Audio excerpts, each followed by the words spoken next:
And we just heard in the Acts of the Apostles, when they started having deacons, what did they do? Laid hands on them, didn't they? That's the symbol. That's the sacramental symbol of this sacrament, of this authority and power of Christ laying on of hands, which is the Holy Spirit coming on the person and doing something.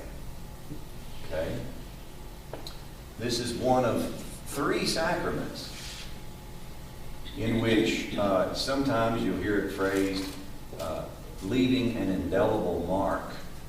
Okay, well what that means is that however God does it, nobody can explain that, but He does something that alters the person's being somehow and makes them a special channel of grace in a particular way.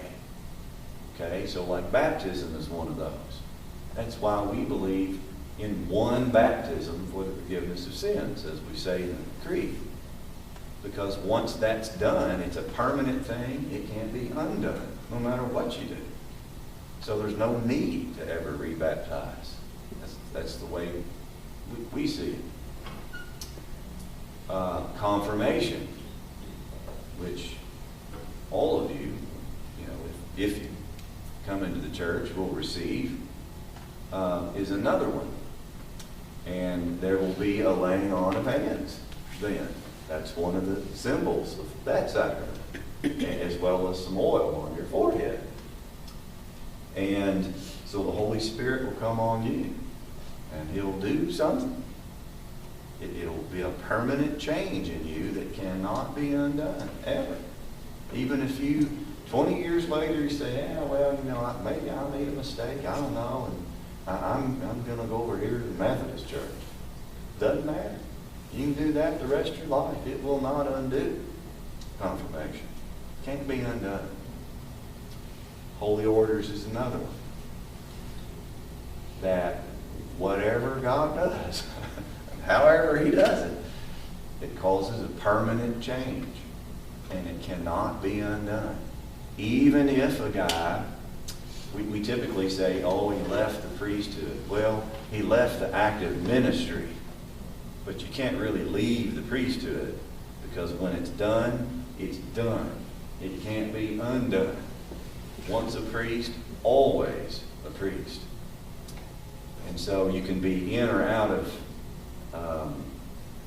active ministry as a priest.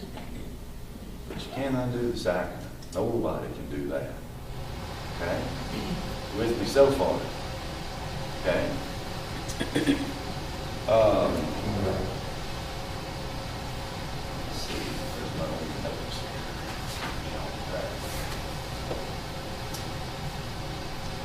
Now,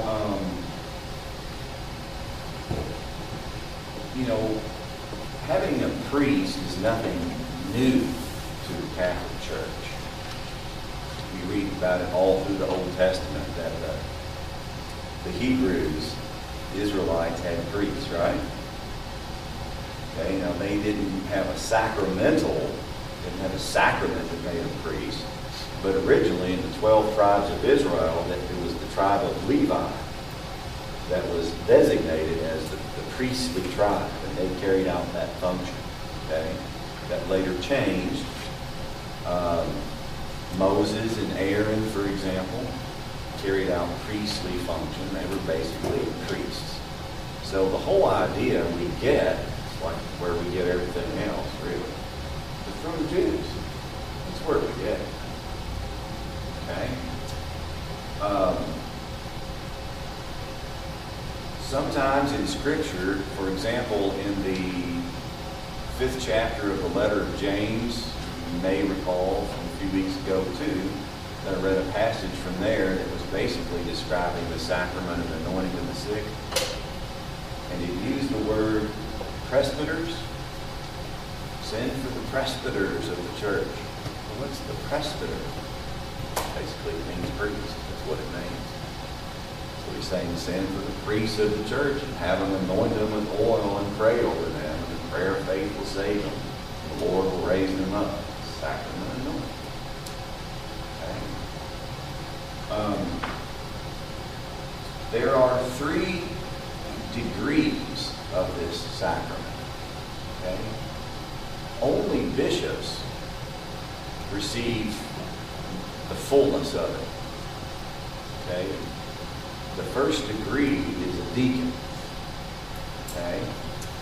Now, I think this got talked about a while back, but even if it did, it might have got a little fuzzy by now. But a deacon can be of 2 kinds. There's what's called a transitional deacon, where, for example, myself, or Father Freddie, or any priest, you're first ordained a deacon, and then usually some months later you're ordained a priest. Okay, so when you're ordained a deacon, you're receiving the sacrament of holy orders, the first degree.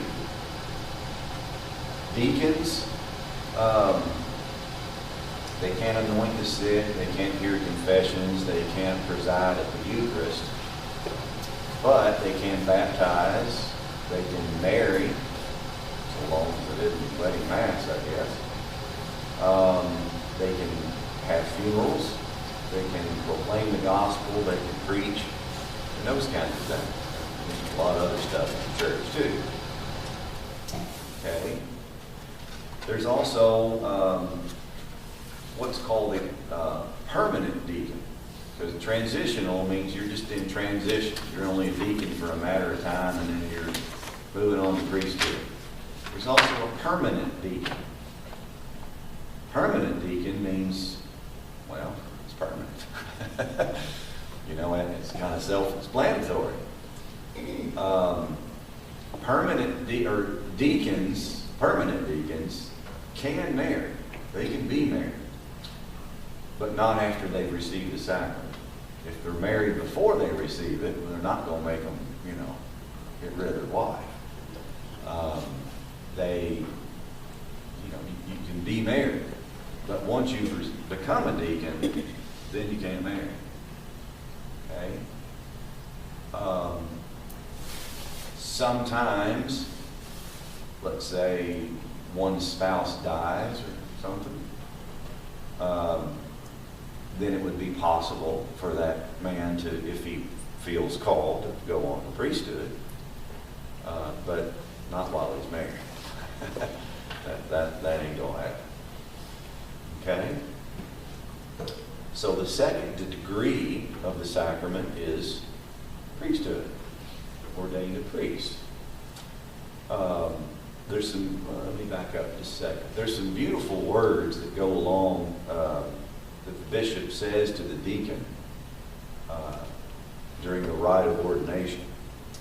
He's holding the book of Gospels on one end, and the deacon's holding it on the other end. And the bishop says to the deacon, believe what you read, teach what you believe, and practice what you teach. I don't think I'll ever forget those words. Living them is the hard part, but that's some powerful words. Okay? So the second degree of the sacrament is priesthood. You're already ordained a deacon, now you go through another sacramental ceremony, and you receive the next degree. The bishop will lay his hands on the priest's head. The man will hold out his hands, and the bishop will pour sacred chrism all over him and rub it in. And he will also hold with the bishop a chalice and a paten. Now, I forgot to say this. When one is ordained a deacon, that they make 3 promises to the bishop and to the church.